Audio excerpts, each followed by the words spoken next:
Sarah Lewis, Indonesian Manta Project. En ce moment, nous sommes au Raja Ampat, dans un endroit nommé Ayo, un magnifique atoll, et nous sommes à la recherche de raies manta. 2 canots filent en eau libre.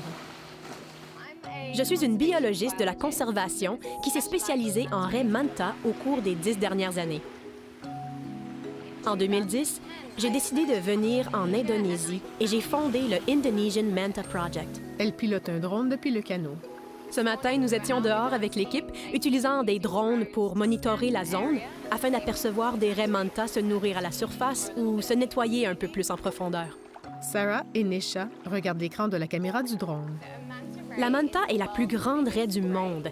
C'est le 2e plus gros poisson qui existe dans l'océan après le requin-baleine.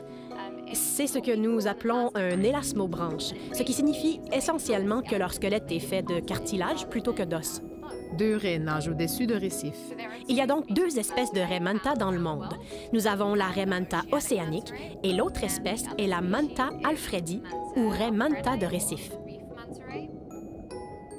Une raie manta glisse sur un récif corallien. Les raies manta sont pêchées dans leur aire de répartition. Souvent, les communautés locales les chassent pour se nourrir. Mais au cours des 20 dernières années, il y a eu une demande pour leur plaque branchiale. Malheureusement, ce commerce a stimulé la pêche aux raies manta, surtout ici en Indonésie. Elle enfile des lunettes de plongée et un tuba. Et donc, ce que je fais depuis 9 ans, c'est d'essayer d'en apprendre davantage sur les populations de raies manta en Indonésie afin de mieux les protéger. Ma carrière a donc pris un tournant. Je suis passée de l'étude de l'écologie des mantas à la recherche concentrée sur leur conservation. Elle nage avec un appareil photo alors qu'une raie manta passe en dessous. Sur le bateau, Sarah passe en revue les données sur un ordinateur portable. Ce sont tous les différents individus. Donc, chaque fois que nous observons une manta, elle est entrée ici. Donc, la photo-identification est l'une des principales techniques de recherche. Chaque raie manta a des différents motifs de taches et ils sont différents pour chaque individu. C'est un peu comme une empreinte digitale qui nous permet d'identifier différents individus. Nous utilisons des GoPros réglés à un intervalle régulier, prenant une photo chaque seconde, et nous laissons les GoPros sur le récif dans une zone où nous savons que les raies manta iront. Nous ferons aussi d'autres observations, comme si c'est un mâle ou une femelle, s'il est mature ou non. Nous essayons d'estimer la taille.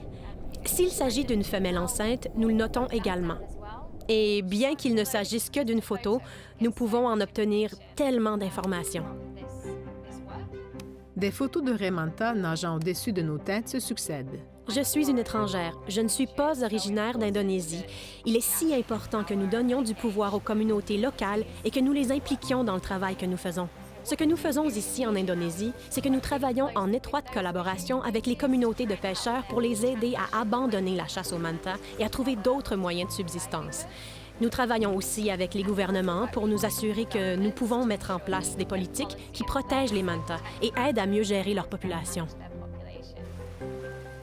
Et enfin, de jeunes scientifiques et conservationnistes indonésiens. Nesha est l'une des membres de notre super équipe du Indonesian Manta Project. Elle est la directrice de notre projet sur une île appelée Rote. Et elle fait des choses extraordinaires. Elle a vraiment fait passer ce projet à un niveau supérieur. C'est incroyable de travailler avec ces jeunes et de les impliquer dans les projets que nous menons et de les aider à soutenir leurs propres projets ici. En plongée en apnée, Nesha arrime une caméra sur un rocher avant de remonter. Un groupe de petits poissons suit le sillage d'une raie manta.